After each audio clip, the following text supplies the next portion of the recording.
Hi friends, എല്ലാവർക്കും സ്മിതാസ് cooking വേൾഡിലേക്ക് സ്വാഗതം.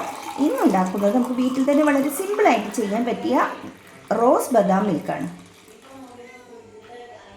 12 ബദാമാണ് എടുത്തിട്ടുള്ളത്. 4 മണിക്കൂർ സമയം വെള്ളത്തിൽ കുതിർത്തതിന് ശേഷം അതിൻ്റെ തൊലിയെല്ലാം കളഞ്ഞെടുത്തതാണ്. അതൊരു മിക്സിയുടെ ജാറിലേക്ക് ഇട്ട് കൊടുത്തിട്ടുണ്ട്. അതിലേക്ക് കുറച്ച് പാല് കൂടി ചേർത്തിട്ട് പേസ്റ്റ് പോലെ അരച്ചെടുക്കാം. അപ്പോൾ നന്നായിട്ട് അരച്ചെടുത്തിട്ടുണ്ട്. ഒരു പാത്രത്തിലേക്ക് 2 കപ്പ് പാല് ചേർത്ത് കൊടുക്കാം. പാലൊന്ന് ചൂടാക്കിയെടുക്കാം. പാല് നന്നായി ചൂടായി കഴിയുമ്പോൾ ബദാം പേസ്റ്റ് ചേർത്ത് കൊടുക്കാം. മിക്സ് ചെയ്തെടുക്കാം. ചാനൽ ആദ്യമായിട്ടാണ് കണ്ടെങ്കിൽ ഒന്ന് സബ്സ്ക്രൈബ് ചെയ്യണേ. ഇളക്കി യോജിപ്പിച്ചതിന് ശേഷം മധുരത്തിന് ആവശ്യമായിട്ടുള്ള പഞ്ചസാര ചേർത്ത് കൊടുക്കാം. 2 ടേബിൾ സ്പൂൺ പഞ്ചസാരയാണ് എടുത്തിട്ടുള്ളത്. ഒരു പിഞ്ച് ഏലക്കായ പൊടിച്ചത്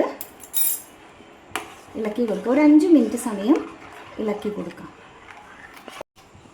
ഇപ്പം 5 മിനിറ്റ് സമയം ഞാനിങ്ങനെ ഇളക്കിക്കൊണ്ടേ ഇരിക്കുകയായിരുന്നു. കൈയെടുക്കാതെ ഇളക്കിക്കൊണ്ടിരിക്കുകയായിരുന്നു. അപ്പോൾ ഇത് മതിയാകുമ്പോൾ ഫ്ലെയിം ഓഫ് ചെയ്യുക. എന്നിട്ട് ഇത് നന്നായിട്ട് ഇനി ഒന്ന് തണുത്ത് വരണം. അതുവരെ ഒന്ന് വെയിറ്റ് ചെയ്യാം. അപ്പോൾ പാലെല്ലാം നല്ല തണുത്താണ് ഇരിക്കുന്നത്. ഇതിലേക്ക് 2 ടേബിൾ സ്പൂൺ റോസ് സിറപ്പ് ചേർക്കാം. മിക്സ് ചെയ്ത് കൊടുക്കാം. ചാനൽ ആദ്യമായിട്ടാണ് കാണുന്നത് സബ്സ്ക്രൈബ് ചെയ്യാൻ മറക്കരുത്. അപ്പോൾ നന്നായിട്ട് ഞാൻ മിക്സ് ചെയ്തെടുത്തിട്ടുണ്ട്. നമുക്ക് സെർവ് ചെയ്യാം. ഐസ് ക്യൂബ് ഇട്ട് കൊടുക്കാം. ജ്യൂസ് ഒഴിച്ചു കൊടുക്കാം. വളരെ സിമ്പിളായിട്ട് നമുക്ക് വീട്ടിൽ തന്നെ ചെയ്തെടുക്കാൻ പറ്റിയതാണ്. ഇപ്പോൾ ഗസ്റ്റൊക്കെ വരുമ്പോൾ നമുക്ക് എളുപ്പത്തിൽ ഉണ്ടാക്കിയെടുക്കാൻ പറ്റിയ ഒരു ജ്യൂസാണ്.